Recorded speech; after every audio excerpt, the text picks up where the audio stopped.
살펴보실 하나님의 말씀은 요한복음 4장 27절부터 42절까지 말씀입니다. 요한복음 4장 27절부터 42절까지 말씀입니다.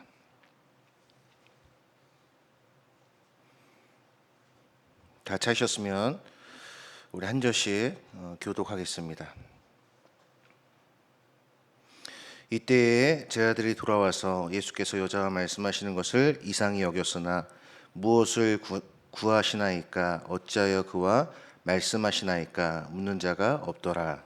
여자가 물동이를 버려두고 동네로 들어가서 사람들에게 이르되 내가 행한 모든 일을 내게 말할 사람을 와서 보라. 이는 그리스도가 아니냐 하니 그들이 동네에서 나와 예수께로 오더라. 그 사이에 제자들이 청하여 이르되 랍비여 잡수소서. 이르시되 내게는 너희가 알지 못하는 먹을 양식이 있느니라. 제자들이 서로 말하되 누가 잡수실 것을 갖다 드렸는가 하니 예수께서 이르시되 나의 양식은 나를 보내신 이의 뜻을 행하며 그의 일을 온전히 이루는 이것이니라. 너희는 넉 달이 지나야 추수할 때가 이르겠다 하지 아니하느냐. 그러나 나는 너희에게 이르노니 너희 눈을 들어 밭을 보라.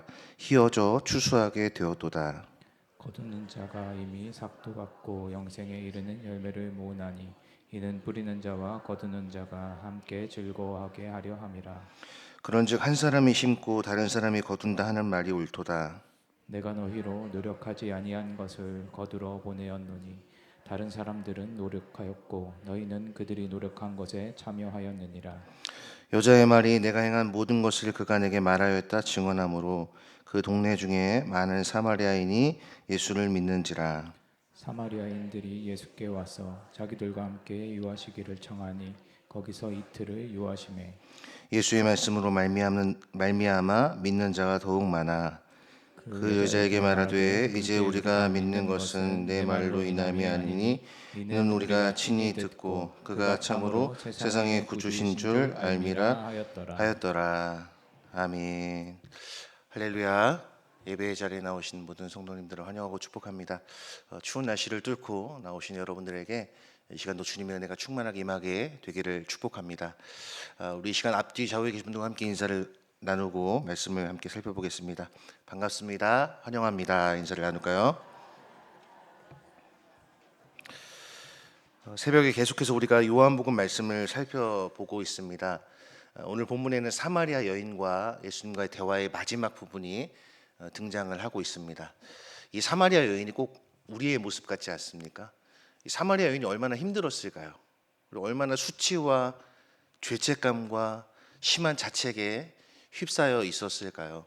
그런데 오늘 이 사마리아 여인이 한 행동을 통해서 우리들이 취해야 될 행동은 무엇이고 또 여전히 사마리아 여인과 같이 힘들 우리에게 주님께서 원하시는 것은 무엇인지 함께 말씀을 통해 살펴보고자 합니다.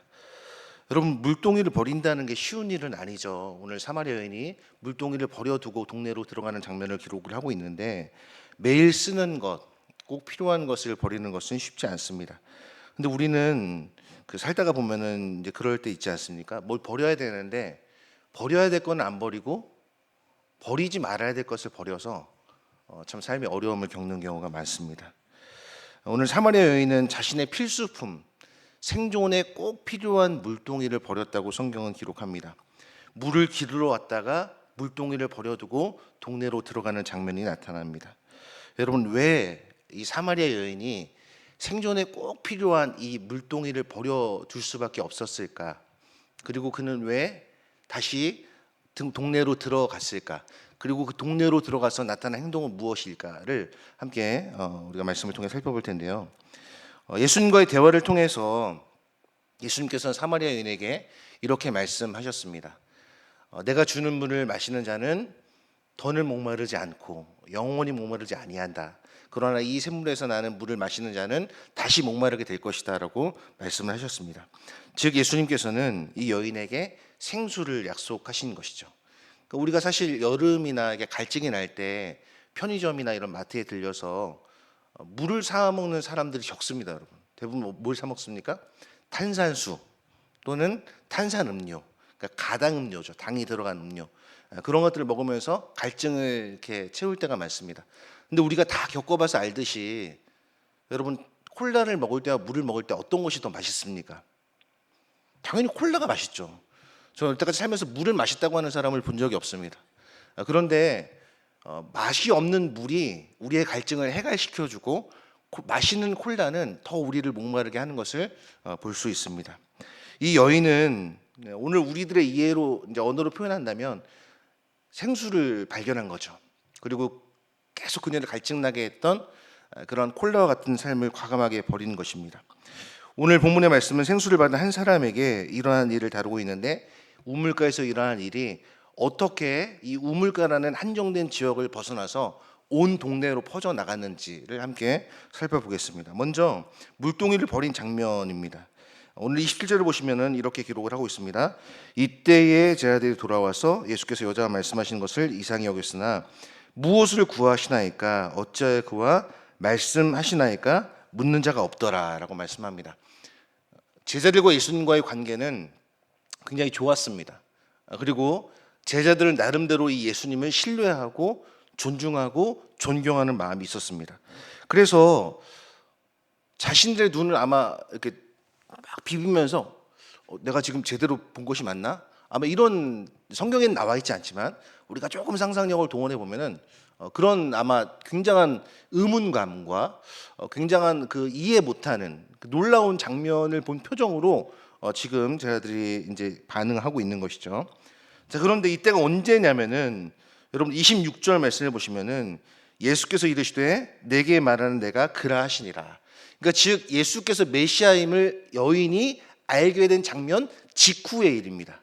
그러니까 제자들은 지금 의도적으로 이 대화를 깬 것은 아니지만 좀 더 이 여인과 예수님과의 대화를 통해서 더 깊이 복음과 예수 그리스도와 메시아에 대해서 알 수 있었는데 제자들이 그때에 이제 음식을 사갖고 와서 예수님께 말하려고 하시는 것이죠.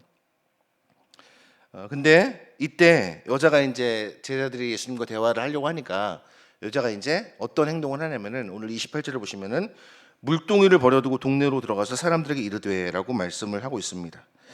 사실 여기 27절에는 우리가 정확히 나와 있지 않지만 그러니까 이상히 여겼다라고 나오지만 사실 이 원문을 보게 되면은 계속해서 놀라고 있었다. 그러니까 제자들이 놀라는 게 그냥 이게 이 정도가 아닙니다.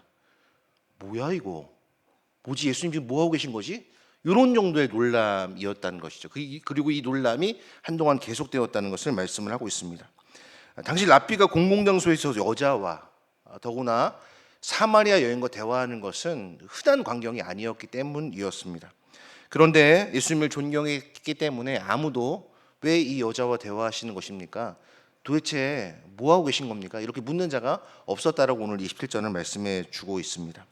자, 물동이를 버리고 동네로 들어가서라는 단어 이 문장에서 우리들은 이 여인이 어떤 상태에서 물동이를 가지고 물을 길러 왔는지를 생각해 보아야 합니다. 당시 이제 이 여인이 물을 들어온 시기는 정오입니다. 정오. 그러니까 한낮 가장 그러니까 오늘 우리나라의 날씨로 표현한다면 한여름에 2시, 3시, 4시 이때 가장 온도가 높고 습도가 높을 때 아닙니까? 그러니까 이때 물동이를 가지고 우물로 물을 길러 나온 것이죠. 그렇기 때문에 이 물동이는 이 여인의 생존에 있어서 꼭 필요한 도구였습니다. 그런데 오늘 본문에 보니까 물동이를 버렸다라고 이야기를 합니다. 근데 버렸다라는 단어가 뭐냐면은 버리다라는 단어가 있고 놓아주다라는 단어가 있고 또 죄를 용서하다라는 그러한 단어가 있습니다. 그런 뜻이 있습니다. 이 단어에. 그러니까 지금 여인은 예수님을 만났죠. 그리고 예수님 메시아라는 것을 들었죠. 그리고 나서 더 깊은 대화로 이어지던 찰나 제자들이 끼어들고 그 대화가 중단되고 이제 그 물동이를 버려두고 동네로 들어가게 된 것입니다. 그럼 여인이 물동이를 버려두었다는 것은 어떤 것을 의미하는 것일까요?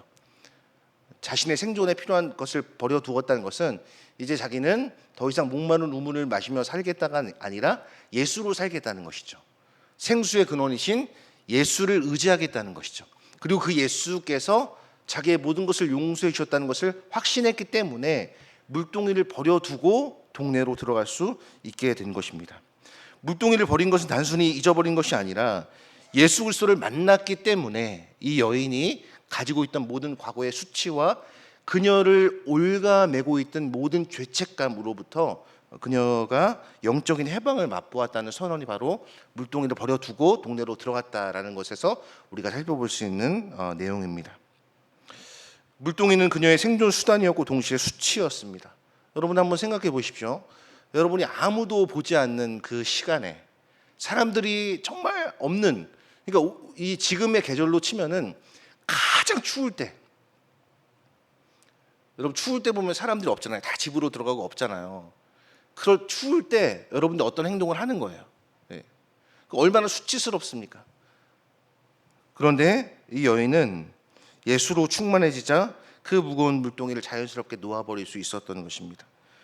이 사마리아 여인의 의지로 버리는 것이 아니라 은혜의 근원이신 예수를 만나니 버릴 수 있었던 것이죠. 여러분 인생이라는 것이 그렇습니다. 저는 뭐 아직 반평생 50도 살지 않았기 때문에 인생이 무엇인지 지금도 배워가고 있습니다. 근데 인생이라는 것이 그렇죠. 쉽지 않죠. 해마다 뭐 이렇게 우리가 삶의 경험과 이런 것들이 쌓여가지만 우리가 매일 마주하는 일상은 낯설죠. 그리고 이전에 경험해보지 못한 것들이 우리 앞에 굉장히 많이 산적해 있는 것을 보게 됩니다. 그것 때문에 힘들고 지치고 절망하고 좌절하고 그 자리에 그냥 풀썩 앉아버릴 때가 많습니다. 그런데 이 여인을 통해서 우리들이 해결책을 발견할 수 있습니다. 그것은 무엇이냐면 생수의 근원이신 예수께 나오는 것이죠. 예수님께서는 마태복음 11장 28절에서 이렇게 말씀하고 계십니다. 수고하고 무거운 짐진 자들아 다 내게로 나오라. 나는 마음이 온유하고 겸손하니 나의 멍에를 메고 내게 배우라. 그리하면 너희 마음이 쉼을 얻으리니라고 말씀하셨습니다. 여러분 예수님 앞으로 나오십시오. 그리고 생수의 근원이신 예수님께서 내미시는 생수를 여러분 맛보십시오. 그리고 그 생수를 맛보시고 여러분들이 다른 모든 것들, 예수님께 집중하지 못하게 하는 모든 것들을 과감하게 내려놓을 수 있어야 됩니다. 우리의 물동이는 무엇입니까? 여러분의 물동이는 무엇입니까? 세상적인 안전 또는 나를 보호해주는 물질 또는 사람들의 시선 또는 신앙생활의 적정선을 두고 나는 수요 예배까지만 나갈 거야. 나는 금요기도에는 안 나갈 거야. 나는 새벽기도도 일주일 내내는 좀 피곤해. 나는 새벽기도 5일 중에 한 이틀만 나가면 그래도 준수한 거지. 예를 드는 겁니다, 여러분. 이 정도로 정해놓은 것은 아닌지, 또는 자녀를 양육할 때 내가 얘한테 이렇게 이야기를 하면 얘의 자존감이 좀 상하겠지라고 해서 뭔가 이렇게 정말 주님께서 마음을 주셔서 말을 해야 되는데 자존감이 무너질까봐 또 그렇게 얘기하지 못하는 그런 것들, 이런 모든 것들이 다 물동이가 될 수 있는 것입니다. 여러분 예수로 우리가 충만하지 않으면 절대 버릴 수 없습니다. 그러나 예수로 충만해지면 내가 버리고 싶지 않아도 자연스럽게 놓아지게 되는 것이죠. 그래서 여인은 29절에서 이렇게 이야기합니다. 사람들에게 이르되 내가 행한 모든 일을 내게 말한 사람을 와서 보라. 이는 그리스도가 아니냐. 그러니까 내가 행한 모든 일을 내게 말한 사람을 와서 보라는 의미는 내가 과거에 했던 모든 일을 이 사람이 내게 말했다. 그러니까 이 사람은 선지자일 수 있지 않겠느냐. 이 사람 메시아일 가능성이 있지 않겠느냐라고 조심스럽게 이제 소개를 한 것이죠. 그러나 이 조심스럽게 소개를 한 것 그 근원에는 아마 이 여인이 이 메시아 예수에 대한 확신이 있었기 때문에 이렇게 고백을 한 것이 아닐까. 모든 과거에 행한 모든 것을 자신에게 말해준 사람, 즉 예수님의 그 신성. 사실 여러분 우리가 신앙생활 할 때 우리 안에 사실 수치와 죄책감 것들이 있지 않습니까? 근데 사람 앞에 내놓자니 너무 부끄럽고 또 내놓지 않자니 내가 뭔가를 숨기는 것 같고, 여러분 그럴 때 확실한 해결책 한 가지를 말씀드리겠습니다. 예수님께 고백하시면 됩니다. 예수님, 제가 이렇게 정직하지 못한 사람입니다. 제가 이렇게 정결하지 못한 사람입니다. 이렇게 나아가면요, 주님은 우리를 다 아시지 않습니까? 우리를 아신다는 것은 우리 안에 있는 심장과 폐부까지 보신다는 거죠. 예. 아시고 예. 여인은 무엇을 증언하고 있냐면 지금 예수를 증언하고 있습니다. 왜냐하면 그는 예수님을 만났기 때문입니다. 그 만남이 자기를 올가매고 있던, 자기를 가두고 있던 모든 수치로부터 해방시켰기 때문입니다. 예. 그래서 30절 말씀 보면은 이 여인의 증언으로 말미암은 결과가 나오는데 그것이 무엇이냐면은 확산이죠. 확산. 30절 말씀 우리 다 함께 읽어보겠습니다. 그들이 동네에서 나와 예수께로 오더라. 여러분, 이 수가성이라는 동네는 정확하게 어느 정도의 인구인지는 우리가 알 수 없지만 적어도 제자들이 먹을 것을 사러 갔다는 정황에서 미루어 볼 때 아마 작은 규모의 마을은 아니었을 것으로 보입니다. 그러니까 그곳에 사는 사람들도 삶의 기반 시설인 뭐 식료품 가게나 뭐 이런 것들이 있었겠죠. 그 많은 사람들이 있었을 거예요. 그런데 이 많은 사람들이 지금 예수께 나오고 있는데 어떻게 나오고 있냐면은 이렇게 막 엄청나게 막 대규모로 나오고 있는 것이 아니라 한 사람씩, 두 사람씩, 세 사람씩 지금 나오고 있는 거예요. 그러니까 계속해서 지금 나오고 있는 겁니다. 지금 나오고 있는데 그 사이에 제자들이 또 어떻게 하냐면은 참 제자들 분위기 깨는데 아주 그냥 주특기가 있는 사람들이에요. 31절 보시면 그 사이에 제자들이 청하여 이르되 랍비여 잡수소서. 지금 예수님께서는 심각하게 지금 여인과 대화를 나누고 있고 또 여인이 이제 물동이를 버리고 막 사람들에게 야, 그리스도가 아니냐라고 이야기를 하고 이제 사람들이 거기에 반응해서 막 나오고 있는데 제자들이 그 판을 깨고 있는 거예요. 랍비여 잡수소서. 그러니까 아마 의도적으로 깬 것은 아니겠죠. 예수님께서 이미 이제 4장 초반에 보시면은 이렇게 말씀하시죠. 굉장히 피곤하셔서 우물 곁에 그대로 앉으시고 그 다음에 제자들이 피곤하신 예수님을 보고 먹을 것을 사러 가셨기 때문에 지금 이제 시간이 많이 흘렀잖아요. 그러니까 아마 굉장히 우리 선생님께서 배가 고프시겠다 이렇게 생각을 해갖고 식사하세요 예수님 이렇게 제안을 한 겁니다. 이 제안은 사실 뭐 굉장히 예의 바른 것이죠. 자연스러운 거고 당연한 것입니다. 그런데 여기서 말하는 그 사이에를 주목해서 보아야 됩니다. 그 사이에 제자들의 육적 관심이 드러나는 것이죠. 이미 구원의 감격에 겨워서 내 비천한 삶을 돌아보시고 나에게 이제 새로운 삶과 영원히 목마르지 않는 생수를 주신 이 예수를 내가 증언하기 위해서 막 하는데 제자들은 그때 예수님께 이 빵 쪼가리를 이렇게 내밀면서 잡수십시오라고 이야기를 하고 있는 것입니다. 은혜 받은 이 사마리아 여인은 전할 것에 지금 매달려 있는데 그동안 예수님과 함께 동고동락했던 제자들은 지금 먹을 것을 예수님께 드리고 있습니다. 여러분 이것이 우리의 모습이 아닐까요? 영적 양식보다 육적인 양식에 매달려 있는 모습 이것이 마치 우리의 모습과 흡사하게 보입니다. 그때 예수님께서는 이렇게 말씀하시죠. 이게 훈계인지 뭐 알 수도 없지만 이르시되 내게는 너희가 알지 못하는 먹을 양식이 있느니라. 예수님이 지금 하늘의 언어로 말씀하고 계신 것이죠. 하늘에서 오신 분이시고 만물 위에 계신 분이기 때문에 하늘의 언어로 말씀하고 계신데 지금 제 아들은 어떻게 이해하고 있습니까? 땅의 언어로 이해하고 있는 거예요. 누구야? 누가 예수님께 더 맛있는 걸 갖다 드렸어? 이렇게 이야기를 하고 있는 거예요. 누가 잡수실 것을 갖다 드렸는가 하니 그때 예수님께서 다시 한번 말씀하시죠. 나의 양식은 나를 보내신 이의 뜻을 행하며 그의 일을 온전히 이루는 이것이니라. 예수님께서 이 땅에 오신 목적이 바로 이것이죠. 인자에 온 것은 섬김을 받으려 함이 아니라 도리어 섬기려 하고 자기 목숨을 많은 사람의 대속물로 주려 함이라라는 마가복음 10장 45절의 말씀처럼 그렇게 지금 예수님께서는 하나님의 뜻을 수행하기 위해 내가 온 것이다. 그것이 나의 양식이다라고 말을 하고 있는 것입니다.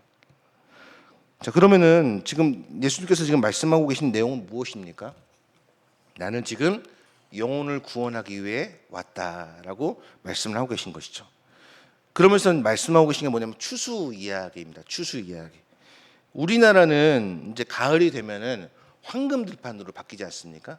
근데 이제 여기는 그 이스라엘 밀을 주 재료로 삼고 있기 때문에 베이지색이 된다고 합니다. 베이지색. 그래서 희어져 추수할 때가 되었도다라고 예수님께서 말씀하고 계시죠. 너희는 넉 달이 지나야 추수할 때가 이르겠다 하지 아니하느냐? 그러나 나는 너에게 이르노니 너희 눈을 들어 밭을 보라 희어져 추수하게 되었도다라고 말씀을 하고 계시죠. 그러니까 지금 사람들이 예수님께 나오고 있잖아요. 그러니까 이 사람들을 구원해야 된다는 거죠, 예수님께서. 근데 그 사이에 사람들이 막 나오고 있는데 예수님에게 제자들은 잡수십시오. 예수님은 지금 하나님의 뜻을 완수하는 것이 자신의 먹을 것이라고 이야기를 하는데 제자들은 배고픈데 드십시오. 이렇게 이야기를 하고 있는 것입니다. 그래서 여기 보시면은 그 35절에는 나와 있지 않지만 여기에는 이제 그 중후반절을 보시면 이렇게 나와 있죠. 그러나 난 너에게 이르노니 너희 눈을 들어 밭을 보라 희어져 추수하게 되었도다. 여기 한 가지가 빠져 있는데 이미 희어져 추수하게 되었도다. 이미 희어져 추수하게 되었도다. 즉 예수님께서 이 땅에 오신 순간 이미 추수는 시작된 것이죠. 지금도 추수는 계속되고 있는 것입니다.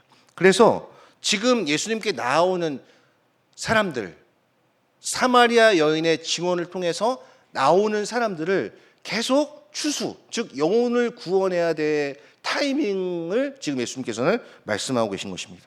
사람들이 동네에서 나와서 계속해서 예수님께로 오고 있는 거죠. 그러면서 예수님께서는 저 사람들이 바로 추수밭이다. 저 사람들을 구원해야 될 책임이 나에게 있다라는 것을 지금 말씀하고 계신 것입니다. 그러면은 이 추수 때가 언제냐? 이미 밭이 이어졌다고 되어 있잖아요. 근데 지금이죠, 지금. 예수님께서 말씀하십니다. 보라 지금은 은혜 받을 만한 때요. 보라 지금은 구원의 날이로다. 여러분 내일은 우리의 날이 아닙니다. 과거도 우리의 날이 아닙니다. 오직 이 현재 이것만이 우리에게 주어진 시간이라는 거예요. 그래서 우리는 지금 여기에서 하나님의 뜻을 깨닫고 하나님께서 주신 마음을 가지고 적극적으로 순종하며 나아가야 되는 것이죠. 36절을 보게 되면은 거두는 자가 이미 삭도 받고 영생에 이르는 열매를 모으나니 이는 뿌리는 자와 거두는 자가 함께 즐거워하게 하려 함이라. 그러니까 삭슬 받는다. 삭시라는 것은 뭔가 이렇게 뭐 봉급 이런 말 아닙니까? 봉급. 근데 여기서는 뭐냐면 영생에 이르는 열매를 말하는 것이죠. 바로 영혼 구원. 이 세상에 이 영혼 구원이라는 단어보다 더 아름다운 단어는 없습니다. 우리 인생의 목적은 무엇입니까, 여러분? 하나님께서 왜 우리를 창조하셨고, 왜 우리를 이 동강교회에 보내셔서 신앙생활을 하게 하시고, 우리 가정에서 왜 나만 예수 믿게 하셨고, 왜 그렇게 하셨을까요? 그건 영혼을 구원하라고 우리를 창조하셨고, 우리를 만드셨고, 우리를 지금까지 인도하신 것이죠. 한 사람이 심고 다른 사람들이 거둔다는 말은 옳도다. 그러니까 이게 하나님 나라의 원리죠. 누가 심었습니까?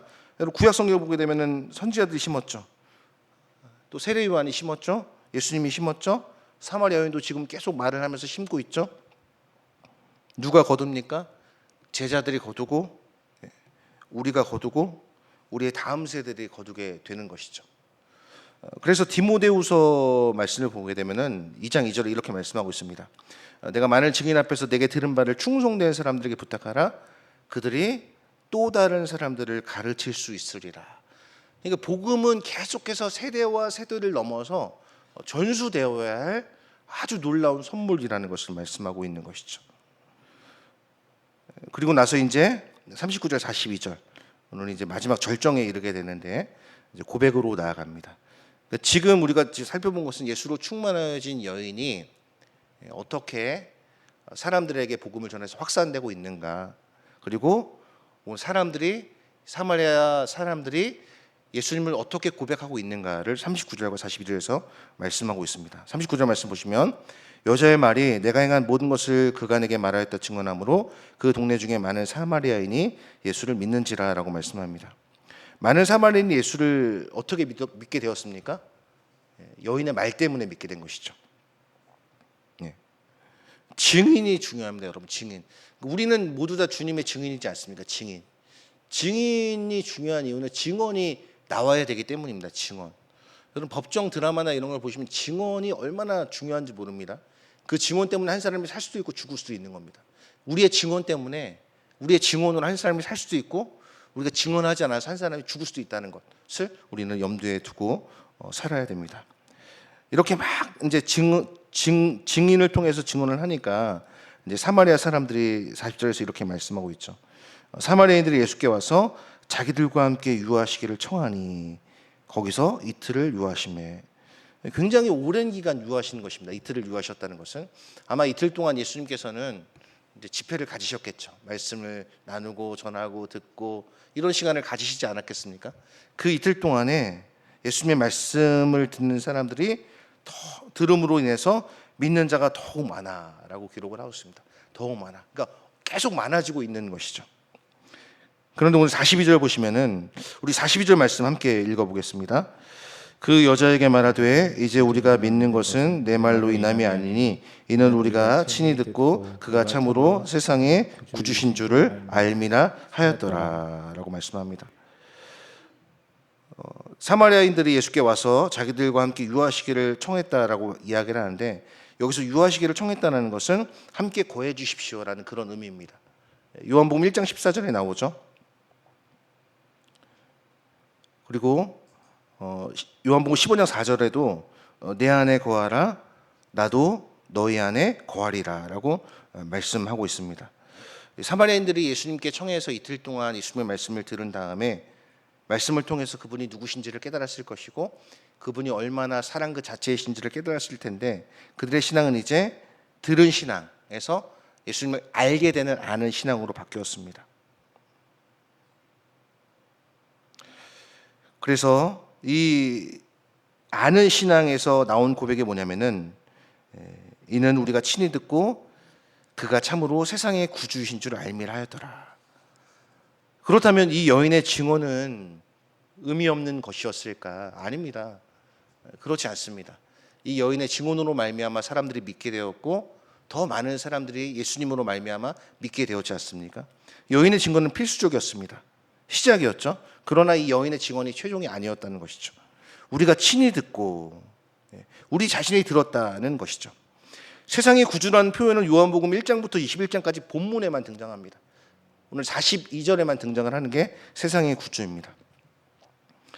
29절에서는 예수님께서 이 사마리아 여인이 예수님 향해서 이는 그리스도가 아니냐라는 말로 조심스럽게 이야기를 했다면 42절에서 사마리아 사람들은 세상의 구주라고 이야기를 하죠. 세상의 구주.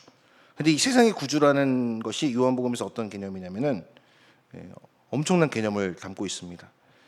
요한복음 1장 29절에 보게 되면은 세례 요한이 예수님을 보고 보라 세상 죄를 지고 간 하나님의 어린 양이로다라고 말씀하고 있고 3장 16절에서는 하나님께서 세상을 이처럼 사랑하사라고 말씀하고 있고 3장 17절에서는 그로 말미암아 세상이 구원을 받게 하려 하심이라라고 말씀하고 있고 오늘 4장 42절에서는 드디어 예수님께서 세상의 구주로 통치자로 고백되고 있습니다. 한 여인에게 시작된 이 복음이 이제는 한 여인에게서 더 많은 동네 사람들로 확장되고 이 동네 사람들은 예수님이 온 세상의 구주라는 고백으로 이어지게 됩니다. 우물가에서 온 동네로, 온 동네에서 온 세상으로 복음이 확산되고 있는 것을 보여주고 있습니다. 그래서 사도행전 1장 8절을 보게 되면 오직 성령이 너에게 임하시면 너희가 권능을 받고 예루살렘과 온 유대와 사마리아와 땅끝까지 이르러 내 증인이 되리라라고 말씀하고 있습니다. 말씀을 정리하겠습니다. 사랑하는 성도 여러분, 여러분들은 지금 어디에 계십니까? 우리는 예수로 충만해져서 우리가 놓지 못하고 있는 물동이를 과감하게 버릴 자세와 준비를 우리는 하고 있을까요? 세상적인 안전이나 내 노후를 보장해 줄 어떤 기타의 것 또는 사람들의 시선 또는 내가 정해놓은 그 어떤 것이 혹시 물동이는 아닐까요? 우리는 과감하게 예수님께 나아갈 수 있어야 됩니다. 나아가야 됩니다. 내 의지로 버리는 것이 아니라 예수로 충만해질 때 저절로 놓을 수 있게 되는 것이죠. 그리고 이 여인이 온 동네로 나아갔습니다. 여러분의 온 동네는 어디일까요? 우리 여기 교회가 속한 지역이 행정구역이 화봉동이지 않습니까?